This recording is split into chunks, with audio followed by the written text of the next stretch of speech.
بسم اللہ الرحمن الرحیم۔ السلام علیکم پیارے دوستو، اسلام کی دنیا چینل میں خوش آمدید۔ سید زینب کا سیرت الکردار۔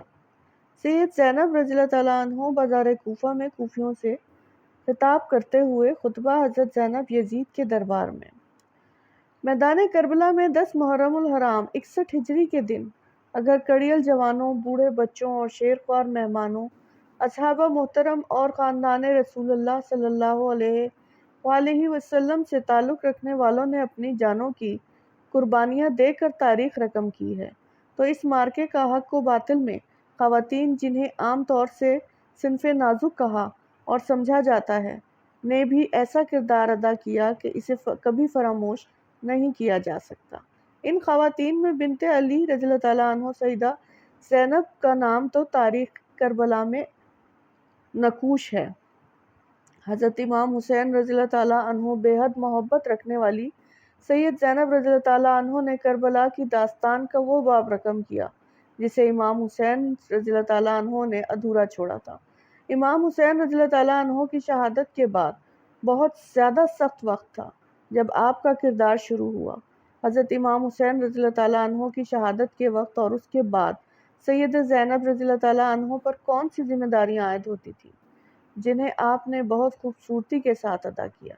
یہ بات تو تاریخ کے ورق پر لکھی واضح دکھائی دیتی ہے کہ دین اسلام کی بقا امام حسین رضی اللہ تعالیٰ عنہ اور اس کے اصحابہ کی شہادت سے نصیب ہوئی، اور اس مقصد کی تکمیل سید زینب رضی اللہ تعالیٰ عنہ کی اسیر اور کوفہ و شام کی راہوں اور درباروں میں تبلیغ خطبات دینے سے ممکن ہوئی۔ امام حسین رضی اللہ تعالیٰ عنہ کے ہدف کو مختلف مقام پر، خاص طور سے دربار یزید میں جب شہداء کربلا کے کٹے ہوئے سروں کے ساتھ محفل طرب و سرور سجائی گئی تھی اور اسلامی ملکوں کے نمائندوں سفراء کو دعوت دی گئی تھی، ان کے درمیان ضمیر کو جگا دینے والے بے نظیر خطبات کے ذریعے بیان کرنا اور بنی امیہ کی حکومت اور اس کے افکار کو زمانے بھر کے سامنے رسوا کر دینا، یقیناً یہ دلیری اور شجاعت فقط اور فقط عقلیہ بنی ہاشم جناب زینب رضی اللہ تعالیٰ عنہ بنت علی رضی اللہ تعالیٰ عنہ کے حصے میں آئی۔ کہتے ہیں کہ سید زینب رضی اللہ تعالیٰ عنہ کو بچپن ہی سے امام حسین رضی اللہ تعالیٰ عنہ سے اتنی محبت اور الفت تھی کہ ایک رات جب بغیر بھائی حسین رضی اللہ تعالیٰ عنہ کے سکون نہیں ملتا تھا، جس کی دلیل حضرت علی رضی اللہ تعالیٰ عنہ کے عبداللہ بن جعفر سے شادی کی پیشکش پر 2 شرطوں کا رکھنا ہے۔ ان شرطوں کو تاریخ کی کتب نے اس طرح ذکر کیا ہے: میری بیٹی زینب کبریٰ حسین رضی اللہ تعالیٰ عنہ سے بے حد محبت کرتی ہے، لہٰذا میں اس شرط پر تمہارا عقد میں دوں گا کہ تم اسے 24 گھنٹے میں ایک بار ضرور حسین سے ملاقات کی اجازت دو گے، چونکہ زینب حسین کو دیکھے بنا ایک دن بھی نہیں رہ سکتی۔ اور دوسری شرط میں آپ نے فرمایا، جب بھی امام حسین رضی اللہ تعالیٰ عنہ سفر کریں اور زینب رضی اللہ تعالیٰ عنہ کو ساتھ لے جانا چاہیں، تم زینب کو نہیں روکو گے اور حسین کے ساتھ جانے کی اجازت دو گے۔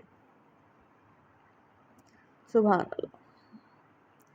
بہن بھائیوں کا اس قدر پیار اور محبت، اور عصر عاشوراء بھائی کی لاش سامنے رکھی ہے اور سید زینب رضی اللہ تعالیٰ عنہ کا امتحان اور آزمائش شروع ہو گیا۔ کتنا حوصلہ چاہیے اس امتحان سے گزرنے کے لیے۔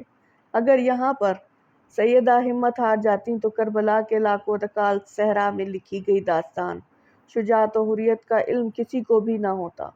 یقیناً امام حسین رضی اللہ تعالیٰ عنہ اور ان کے جانثار ساتھیوں کی بے مثال قربانیاں لائے گاہ چلی جاتی اور آج ہر سو یزیدیت کا راج ہوتا۔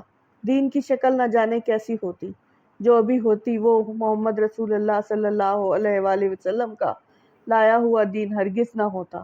سیدہ زینب نے اس موقع پر سب سے پہلے مختارات و عصمت و طہارت پاک بیبیوں اور شہداء کی بیوگان بچوں کی ہمت نہیں ٹوٹنے دی، ان کے حوصلے بلند رکھے اور انہیں جلتے خیام اور یزیدیوں کی لوٹ مار سے بچایا۔ اس موقع پر سب سے اہم ترین کام امام زین العابدین جو حالت بیماری میں خیمہ میں موجود تھے ان کو شمر کے مظالم سے بچایا اور شمر کے سامنے ڈٹ گئی اور یہ کہا کہ تمہیں میری لاش سے گزر کر جانا ہوگا۔ اس طرح چلتے قیام سے امام زین العابدین کو اٹھا کر لائیں اور امامت کے چراغ کو بجھنے نہیں دیا۔ تقویٰ اور دینداری کی یہ حالت تھی کہ اتنے سخت حالات میں بھی اپنی نماز شب کو نہیں بھولی، اور حالت اسیر میں جب ہاتھ بندھے ہوئے تھے تو اونٹ پر سوار تھی تو نماز کی ادائیگی ترک نہ کی۔ اس طرح سب پر اہمیت نماز بھی واضح کر دی اور یہ بھی ثابت کر دیا کہ جنہیں باغی قرار دے کر شہید کیا گیا وہ اسلام کے اصل وارث تھے۔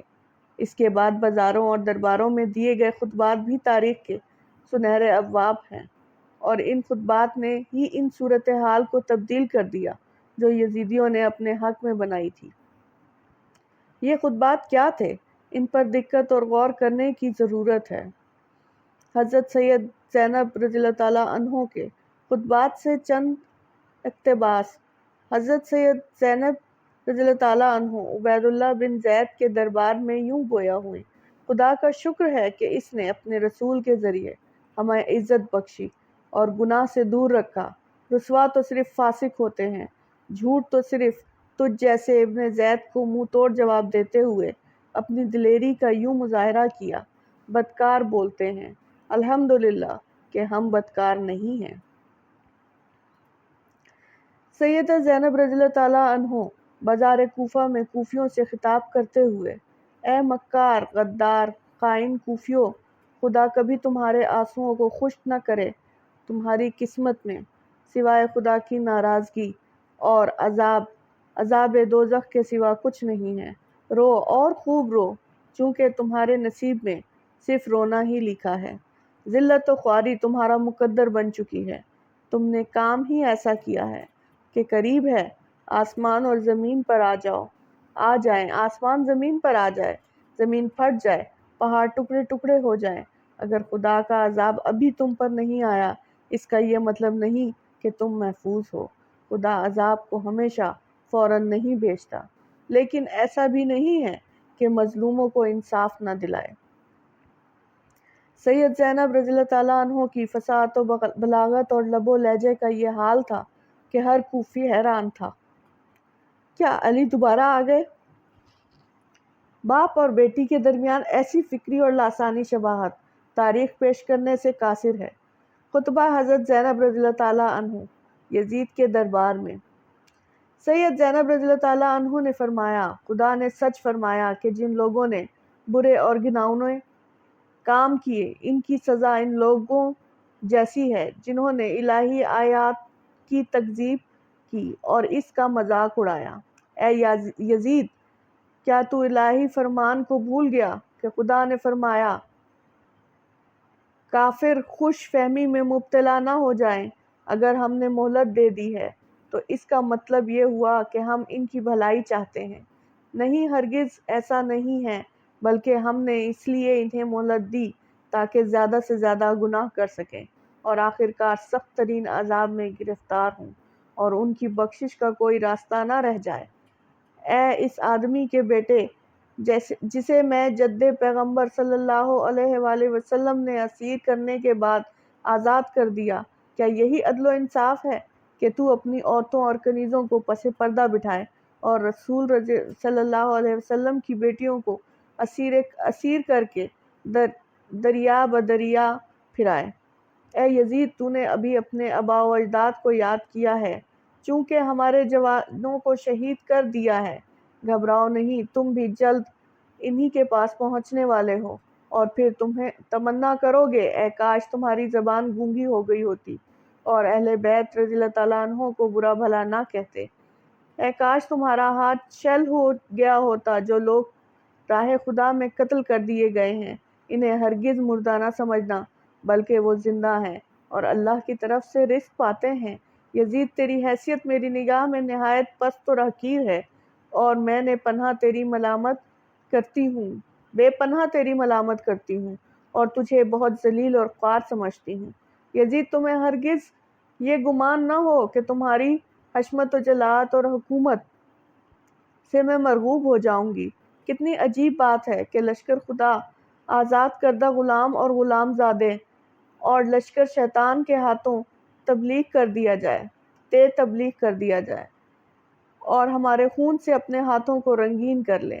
خدا اپنے بندوں پر ظلم روا نہیں کرتا، ہم تو بس اسی سے شکوہ کرتے ہیں اور اسی پر اعتماد کرتے ہیں۔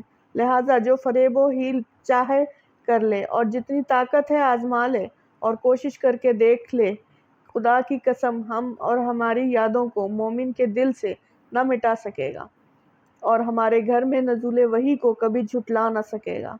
خدا کا شکر ہے کہ اس نے ہماری بزرگوں کو سعادت و مغفرت کے ساتھ اس دنیا سے اٹھایا اور ان کے بعد والوں کو مقام شہادت اور حجت پر فائز کیا۔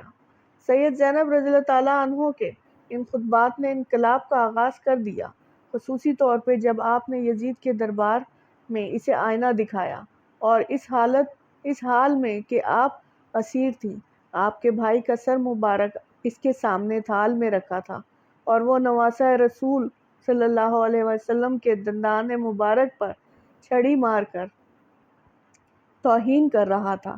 مختلف ممالک کے سفراء کو دعوت دی گئی تھی کہ وہ تماشا دیکھیں، مگر تماشا دیکھنے کے خواہش مند خود ان کے سامنے تماشا بن گئے۔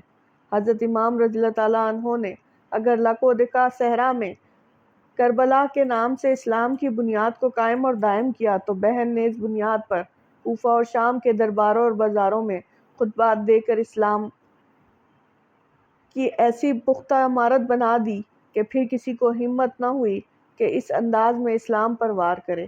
امام رضی اللہ تعالیٰ عنہ نے اگر شہر کربلا کو آباد کیا، امام رضی اللہ تعالیٰ عنہ نے اگر کربلا کے گمنام گوشوں و صحروں میں عالم انسانیت کے لیے اپنا لہو بہایا، تو ان کی شریک و سوگوار بہن نے ان خون کے قطروں کی سرخیوں کو کربلا سے کوفہ، کوفہ سے دمشق تک پہنچایا۔ نواسہ رسول سید الشہداء رضی اللہ تعالیٰ عنہ کی اسیر بہن نے حالت اسیری میں رہ کر بھائی کی آواز استغاثہ کو شہر بشہر یعنی عالم انسانیت کی بستی بستی میں پہنچا دیا۔ سید زینب رضی اللہ تعالیٰ عنہ کی تبلیغ کا اثر کوفہ اور شام کے ان چلتی پھرتی لاشوں اور مردہ ضمیروں پر ضرور ہوا۔ اسلامی واقعات اور معلومات کے لیے چینل اسلام کی دنیا کو سبسکرائب کریں، ویڈیو کو لائک اور شیئر کریں۔